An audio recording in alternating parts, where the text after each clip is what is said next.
ভাত খাচ্ছ তুমি? মা এটা কি মা চামচের মধ্যে এই দিছি ফেলে।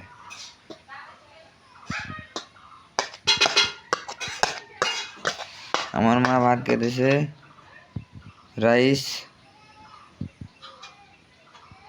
তারপরে খাইতেছে আলু আলু আলু আলু কি বলে, আলু রাইস, আলু সিজা, আলু কি বলে ইংরেজি দিয়া,